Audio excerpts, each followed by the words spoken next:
Yeah, one thing we're trying to push all our companies to do, and I think it would be good if more companies, you know, in Australia were to do it, and that is be much more flexible in the work in our whole work approach. So you know, if people want to job share, you know, make sure that we proactively encourage job sharing if they want to do it. If people want to go part time, encourage people to go part time. If people want to work at home, you know, enable people to work from home rather than to work from work.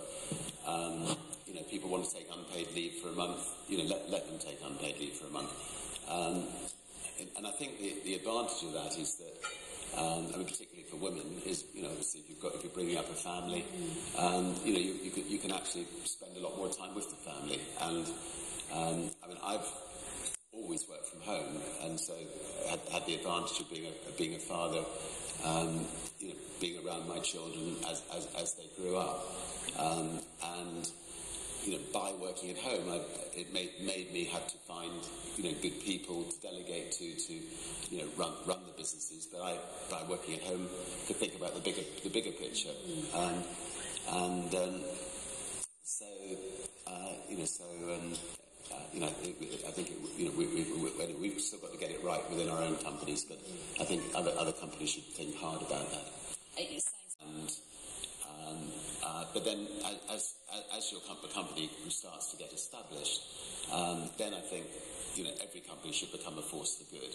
And you know, so we've got 60 or 70,000 people who work for Virgin, and we have a foundation called Virgin Unite, and that unites them all to try to get out there and make a real difference in the world. And Virgin's now a global brand. We've had a lot of experience in entrepreneurism and you know, how to look at problems in the world in you know, maybe differently than perhaps social workers, you know, can look at them. And so we're setting up a number of not-for-profit organisations to try to tackle some of the bigger problems in the world.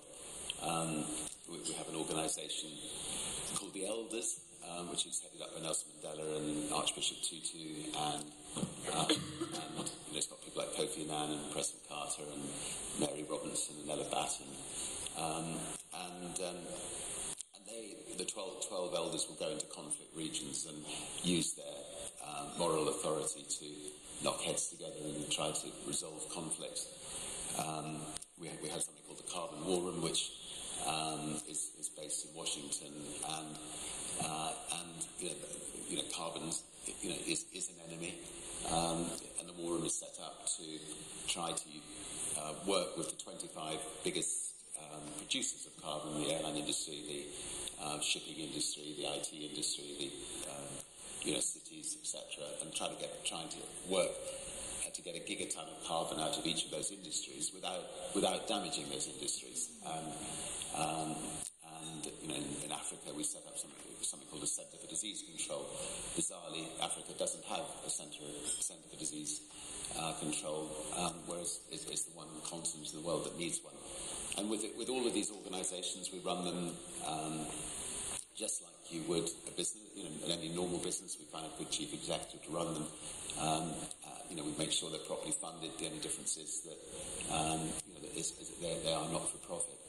And then on a more local basis, I mean, you know, say here in Australia, our companies have embraced youth homelessness as quite a big problem here, and working quite hard on that. Gosh. You're selling people. You're selling it, and it wasn't something I wished to sell. It was something I needed to sell to protect our airline. Is it true that you first jumped out of a plane at 13? This is Wikipedia here, people, so you know, I can't guarantee that they're going to be right. No, I think that's not true. Not true. Wait, how old were you when you first jumped out of a plane? 15. All right, where were you when you first found out? Do you remember the moment when you first found out that you were a billionaire? Oh, honestly, don't think of it in things like that. I don't know. Yeah, it's not one of those magical moments. I'm not actually interested too much in the money aspect. It's more, if I can create great companies that make a difference, and I think that we can survive. Anyway, I may not even be a billionaire. So. Question 4: are you scared of anything? I'm scared shitless on occasions, especially when balloon trips go wrong or boat trips go wrong. No, I think the only thing to seriously be concerned about is the health of friends and family, but otherwise not scared. No. And the final question: do you really like airline food? Come on, be honest. I'm normally quite hungry when I get them. I wonder if they got that video. I'd just love to show the Virgin Unite video. It's just 3 minutes. Do we have the